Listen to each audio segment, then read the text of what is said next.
Welcome back once again to the Imaginary Gallery. We are talking personal self-defense against the narcissist. Now, the last episode was like an intro which had a story, which, as you know, I normally don't read stories. I'll tell stories, but I don't read them. But I figured that one kind of was a good one. And I don't know if you got it, if you heard the story, which was the first episode, but basically what I got from it was the lady, Nancy, who'd gone on a flight. She met Mr. Right, and that was not supposed to be a poem, but she thought, wow, I met this great person, and he obviously listened to her and then mirrored her and said he was a doctor, and that excited her. But when she, if you notice in the story, she didn't tell him her plans. She simply really liked him and knew where he said he worked, so she went there, and nobody knew him. And then somebody said, oh yeah, I knew somebody who went there. So she went to the other hospital, and they're like, there's no surgeon here by that name, which the authors of the book I got it from don't really continue the story. But it's safe to say that the guy was a liar. He wasn't any physician. He wanted to be, and figured he could try out his fake act on her. Oh, I'm a doctor, I'm a surgeon, I want to help people. And the lady believed it, and at the end seemed like a stalker for sitting there at the entrance waiting. But I think that was a normal reaction, because why is he saying he is a surgeon if he's not?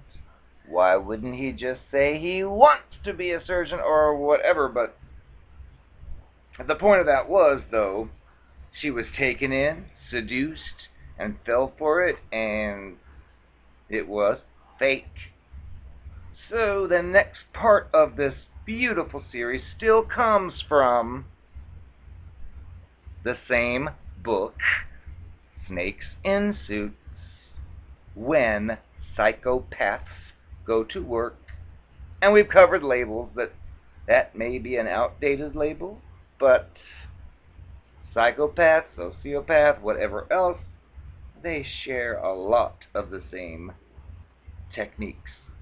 So the next step here is to go through the self-defense list. What can you do to protect yourself? Well, the first thing that they talk about is learn all you can about psychopathy. And I would, of course, add, learn all you can about the cluster B personality disorder on top of it. And they go on to say, they, the authors, believe that the best defense against psychopathic manipulation is to learn all you can about psychopaths and their nature. While even experts are sometimes fooled, improving your ability to see past their mask of normalcy is crucial to your ability to resist their machinations. And knowing how to recognize and interpret their true motives may help you make the decision to distance yourself from them.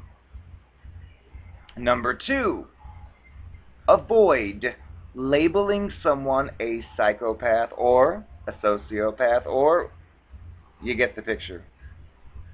The authors state you should resist the temptation to label someone any of these names, especially if you're not formally trained and qualified to conduct psychological assessments.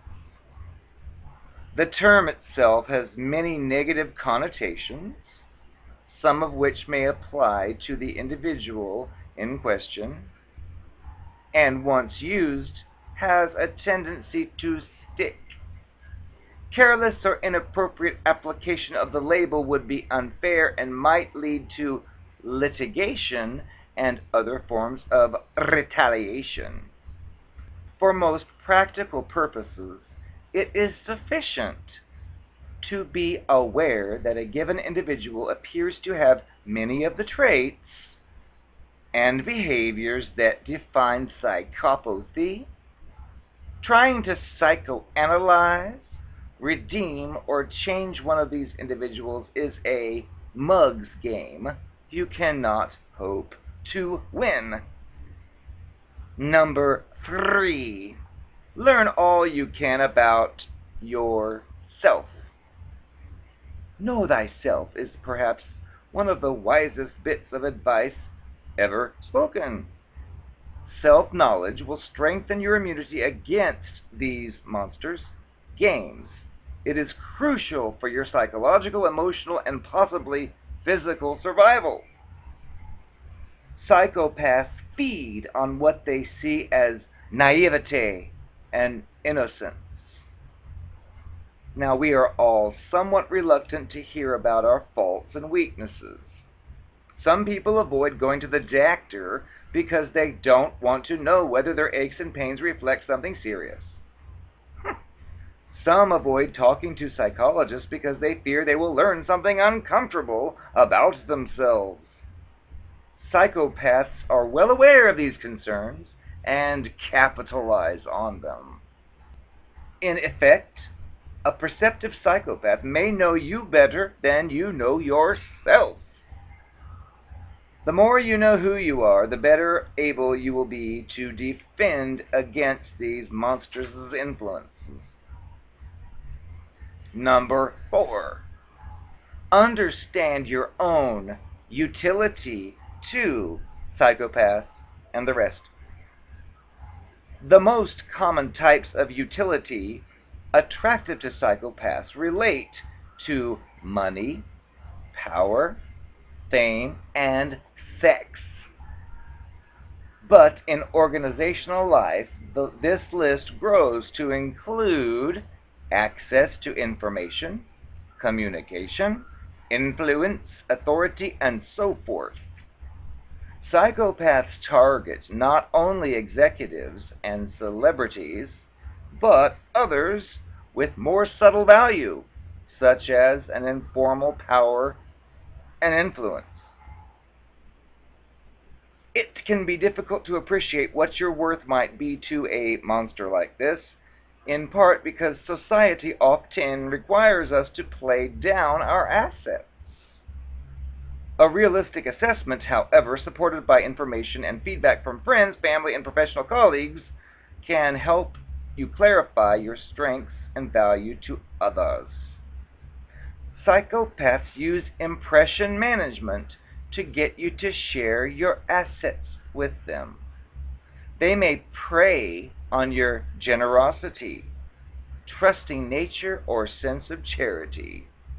They may cause you to take pity on them if that feeling gets you to help them in some way, or gets you to use your influence with others who could help them to fulfill their needs.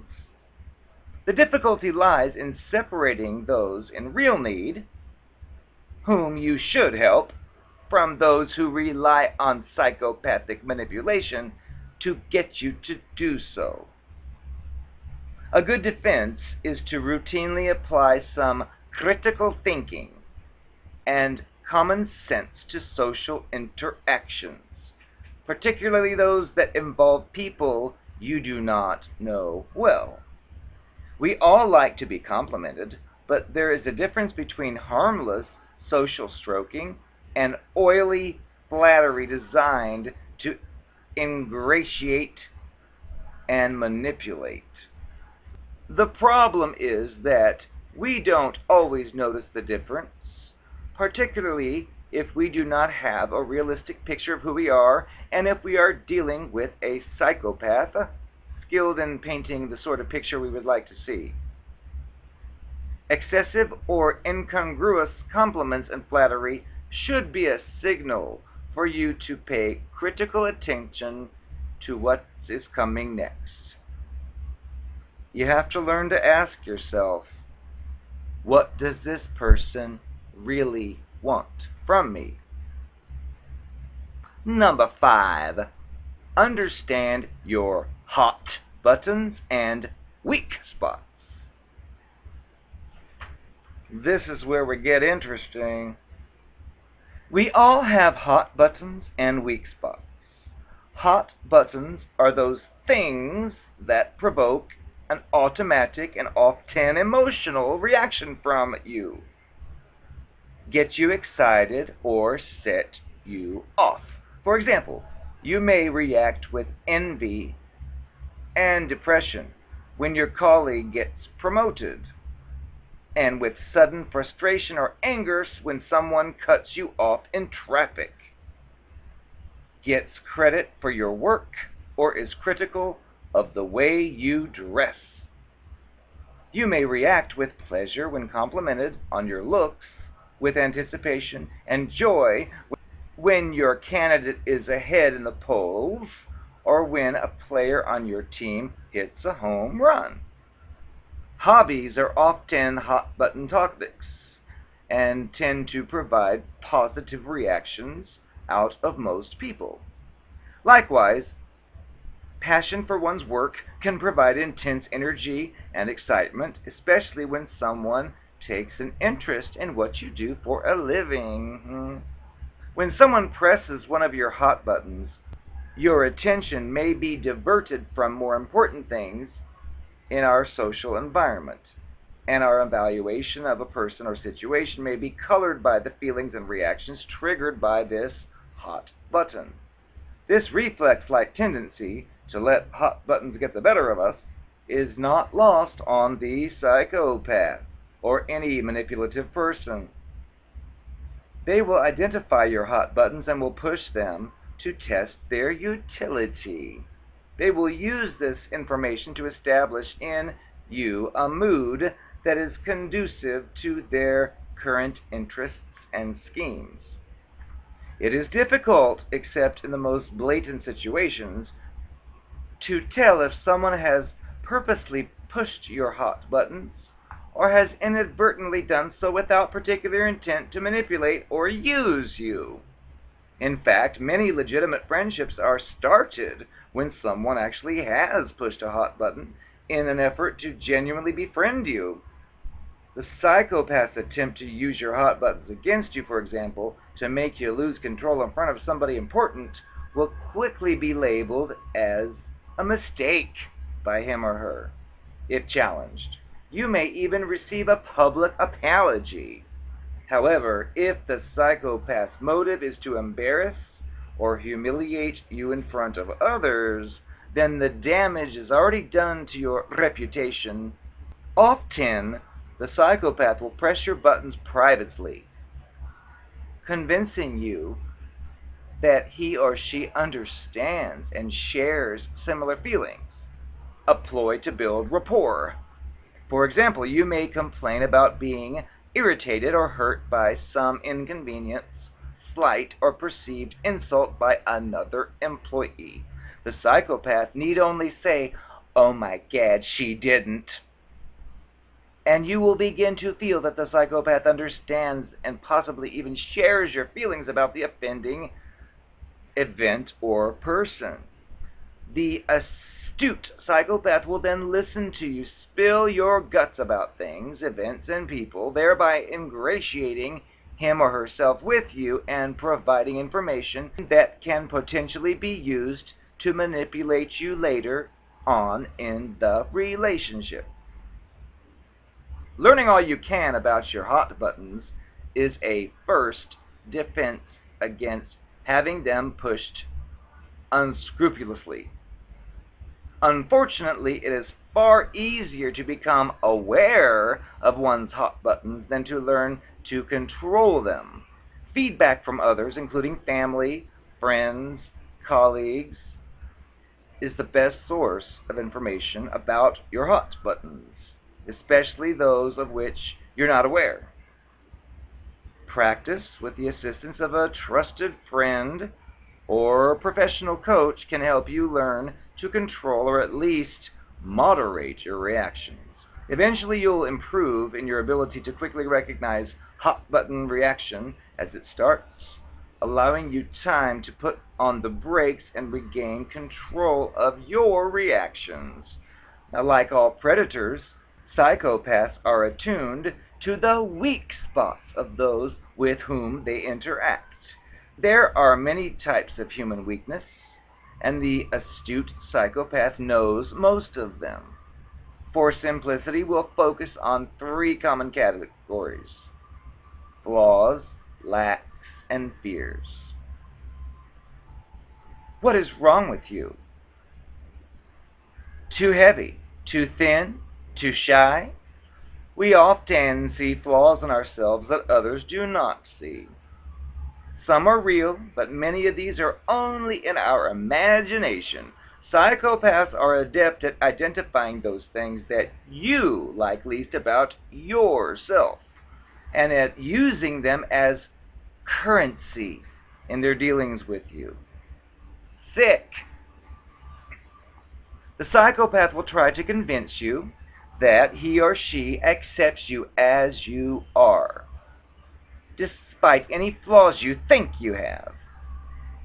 This is a very powerful and reassuring message for someone to hear, and is the foundation for the psychopathic bond. Eventually, the psychopath may reveal that he or she shares the same flaws with you, deepening your sense of connectedness and anticipation that a strong personal relationship can be built. Having a realistic picture of your flaws is important for your defense against psychopathic manipulation. This usually involves paring down the list in your mind to those that really matter, and then challenging those that remain on your list. You may decide to improve some and accept others. Once you make these assessments and decisions about your flaws, it becomes more difficult for others to manipulate you through them. What is missing in your life? Self-esteem, love, understanding, excitement, or enough chocolate? Believing we have less than we should of something influences our thoughts, feelings, and behaviors. We sometimes resent those who have more than we have. We begin to doubt our own abilities to provide and achieve. We may even decide that we're a failure. We feel the need to fill the void, sometimes at any cost. Craving the things we lack leads to a vulnerable state. Psychologically, emotionally, and sometimes physically, in this state, people are consumed with thoughts and dreams of fulfilling their desires, making them easy targets for psychopaths who are all too ready to help.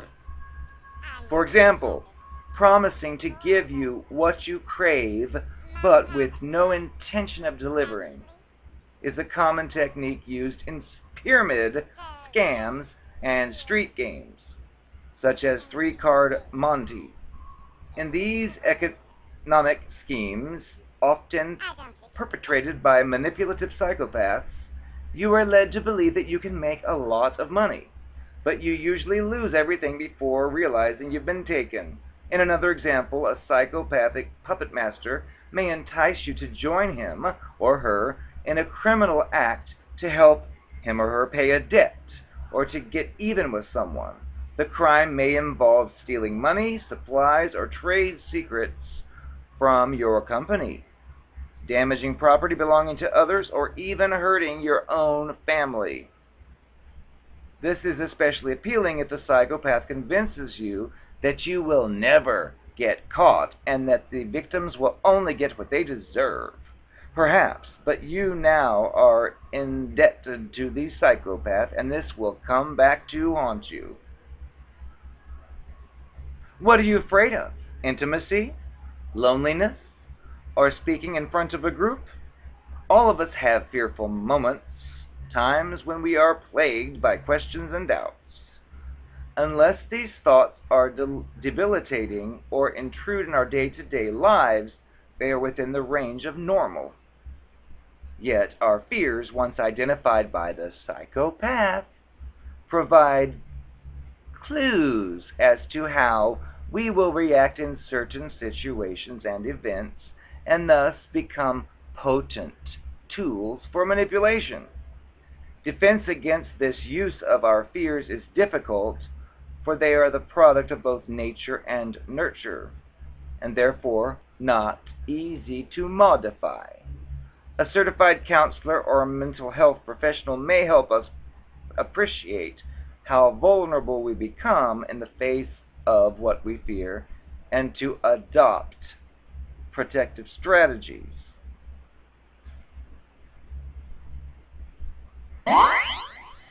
Read my lips.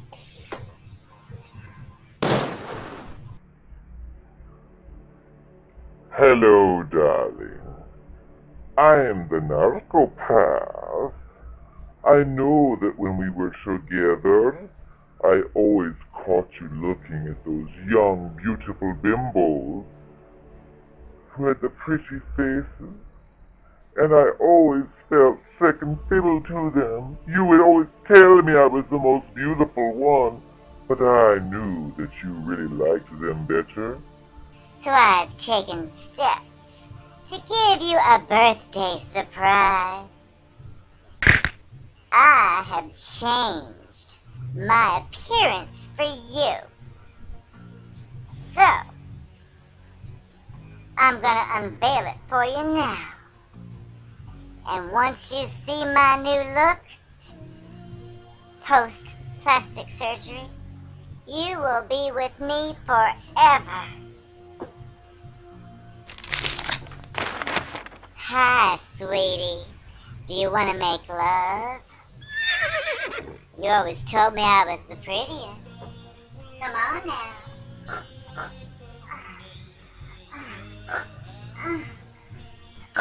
Ah.